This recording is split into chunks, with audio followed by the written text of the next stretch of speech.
Unmasking virus writer and hackers. When we think of the people who make our lives miserable by hacking into computers or spreading malicious viruses, most of us imagines an unpopular tennis boy, brilliant but geeky, venting his frustration from the safety of suburban bedroom. Actually, these stereotypes are just that. Stereotypes, according to Sarah Gordon, an expert in computer viruses and security technologies and a senior research fellow with semantic security response. Since 1992, Gordon has studied the psychologies of virus writers.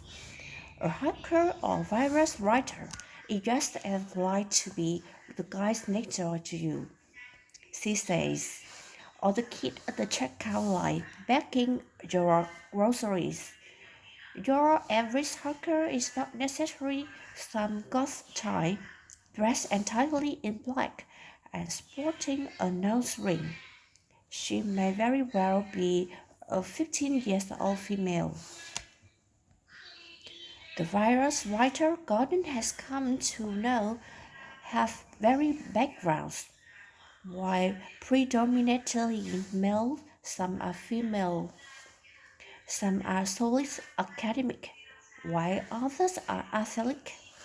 Many have friendships with members of opposite sex, good relationship with their parents and families. Most are popular with their peers. They don't spend all their time in the basement. One virus writer volunteers in his local library, working with elderly people. One of them is a poet or a musician. Another is an electrical engineer, and others work for a university quantum physics department. You wouldn't pick them out of a lineup as being a perpetrator.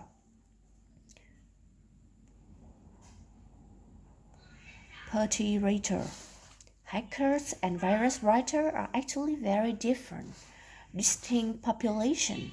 Hackers tend to have a more throughout knowledge of systems and a more highly developed skill set.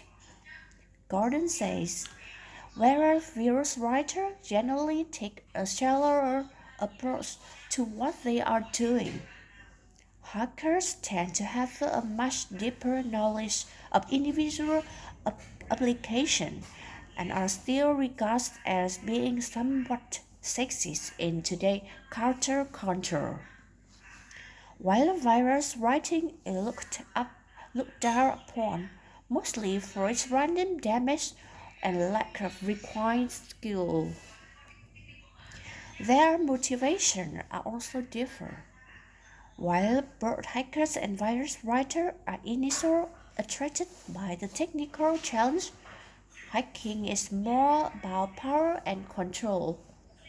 When you're hacking and you get into a system, you remain involved with that system. You take it over and dominate it. On the other hand, once the virus writer releases a program into a while, the virus goes off and keeps on making copies of itself independently of the author. It's not as intimate or connected a relationship as between a hacker and the computer.